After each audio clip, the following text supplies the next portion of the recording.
What's up, everybody? This is Coach Jason from Mach 1 Barbell. Let's go around, make sure we know who everybody is.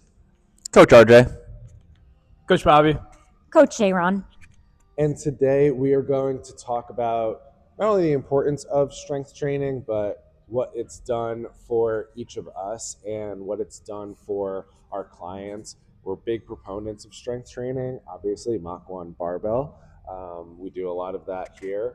But, Sharon, why don't you get us started? What does strength training mean to you? I guess for me, strength training personally is just doing a little bit more than I could yesterday. It's all relative and it's varied at so many different points in my life.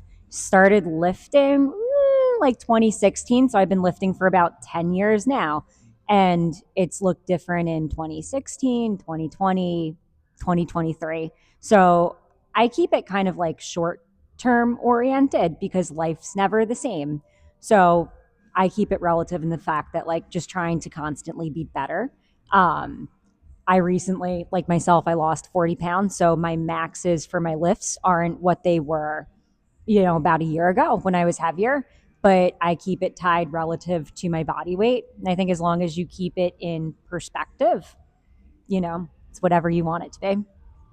So, Yeah, I'm going to take that.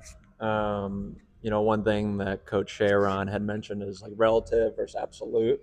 I think it is fun for us in the sport of powerlifting that absolute strength is important. You got to go super heavy, load up the bar, but also it's important for the relative weight as well. Doing pull-ups, push-ups. I did like what you said about the short term. Yeah.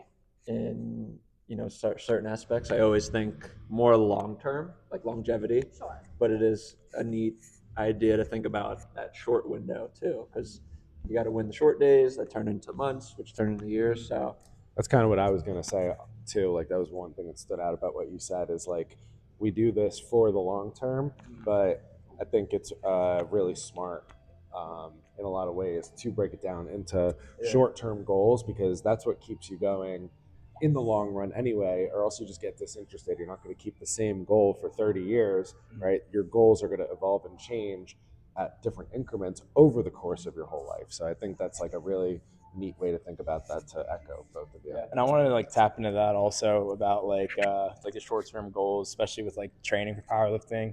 Like I think like there are moments in like training where sometimes strength isn't always by measured how much you're lifting in that moment, but how much you have to hold back. As much as like my athletes like want to max out, they want to go heavy, but like there would be weeks or months where we're just doing the boring volume work or the boring prep work, and I think it takes like mental fortitude and strength, like trust that the process is going to go the way you want. We have to hold back that like urge to want to max out, which is also like inherently I think builds like mental fortitude and strength in lifters, not just like the amount of weight you put on the bar. So that's something I found myself as a lifter, and as well as like the athletes we train. It's like the ability to hold back when they need to, and like have that like kind of confidence that it's going to work out. Discipline. Yeah. Kind of builds them like stronger mentally, and I think it can translate to like life too, where it's like even when things are rough, you're gonna follow the plan and really hope it pulls out in the end. I think to me, like on that note, like that's really the important parts of strength training in my life. Me before getting into powerlifting or Olympic lifting and just into the gym in general, the kind of person I was, before then was totally different than the person I was after because of the lessons that strength training and getting under the barbell has taught me. It's turned me into the person I am today, and it revealed the best aspect of myself through hard work and consistency and discipline. yeah. I'm trying to think of who posted it recently. I want to say it was Dozer. Um, the cool part about strength training, weightlifting, powerlifting, whatever we go into, it's simple. If you're putting in the work and you're disciplined and you're trusting the process and all things are lining up, you're going to see the results. So without the work and without what you do inside the gym, you won't see what happens outside or what happens after all the work is put in.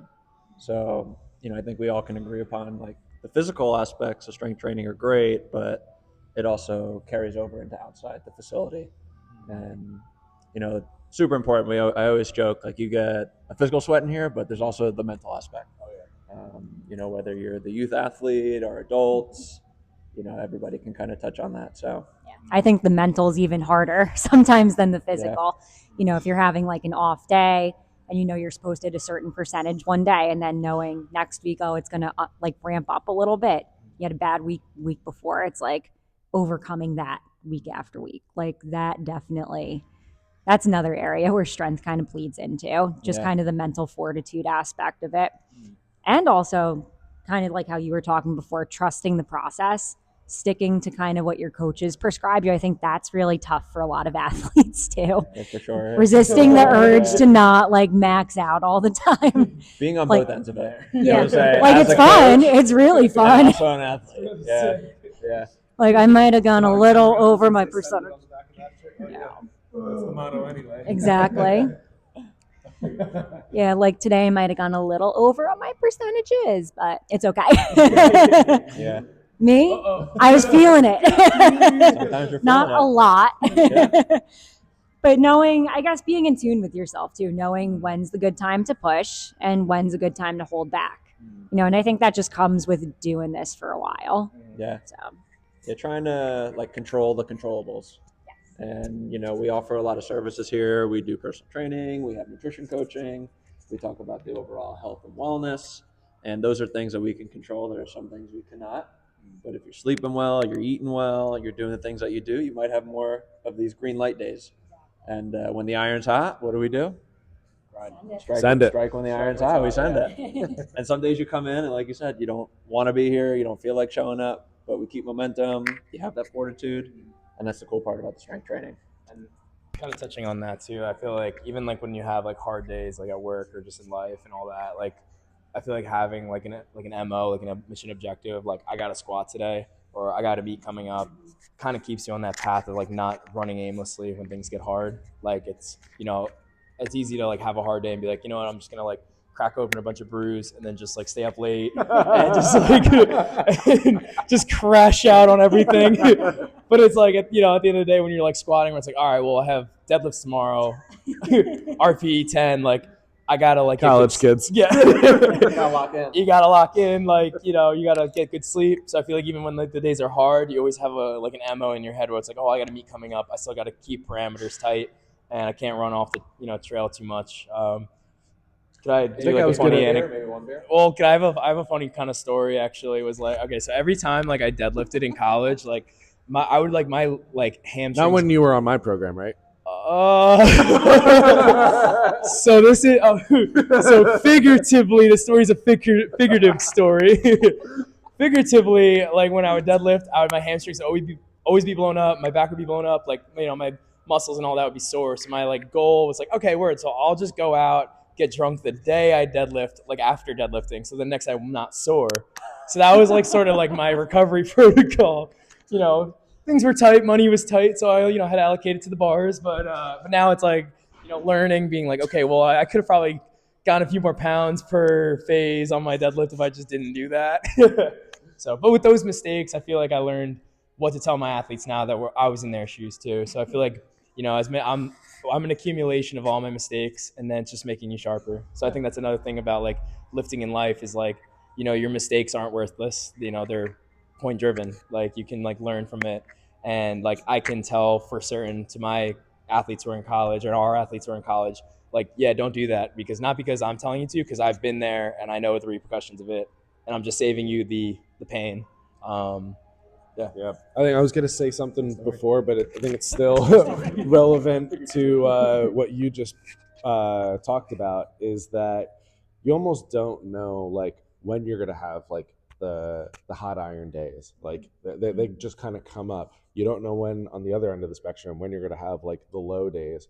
And one of the cool parts, and to me one of the like beautiful and fascinating aspects of being consistent and being involved in strength training is it's that structure, it's that coming back the next day almost with like not knowing what's to come. Like you have a plan, you're going to execute it, but you almost don't know ever what the day is going to bring.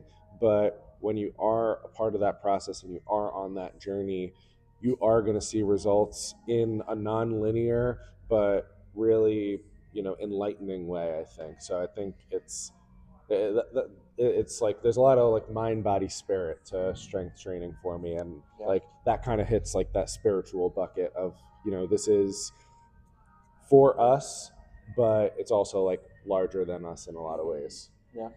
Yeah. I think one thing that kind of sticks out is stay ready, don't get ready, because you don't know what's coming. So if the snowball's rolling down the hill, you keep momentum, you keep showing up. If the day comes, we're ready for it. It doesn't hurt to be lucky and get a couple more of those days, but at the same time, like if you put in the work, I think you'll have more of those good days to send it 100%.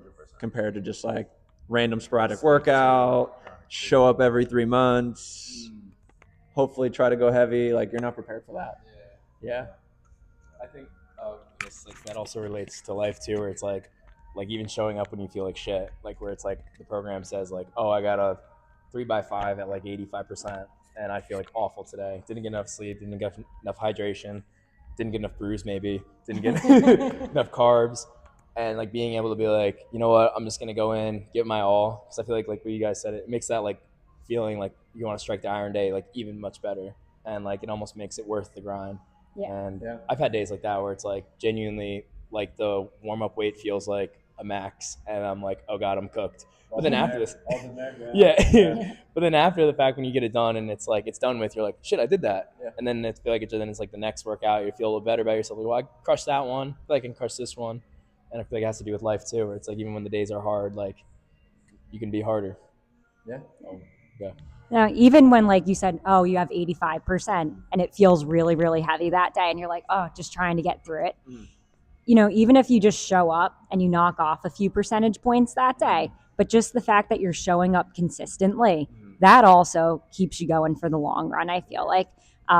Knowing when to auto regulate is super important. But I think the fact that if you just keep showing up, I think that's what keeps you in the long game. Definitely. I guess, does anyone have any final messages for the viewers? I'll go first. You go first. Or you go first. Yeah. Oh, okay. So sort of something I feel like especially like the powerlifters we train, they always see like on Instagram, like people throwing maxes up seemingly like every single week, and kind of realizing like, well, why am I like in a volume phase where I'm doing like lower weights, higher reps, and all that. And I think it comes down to the point of like, some people genuinely do just train for the highlights, and some people literally just only show up for the highlights. And they're like, okay, I'm going to post this video and I'm going to train, but it's only for that moment. So true. Yeah. And it's like, I feel like, the dirty work is the grind, where it's like, you're not, you do 3x8 at like 70% of your max. It's not really that, impressive to you, but to someone else, it might be impressive. So I feel like no matter what, like you should always be like recording, always, posting your goals and all that, because like even though something might not be heavy to you, it could be inspiring to somebody else. And I think like to never deter yourself of where you are in that position. There's parameters you can't control. Some people have been lifting longer than you, so naturally you're just stronger.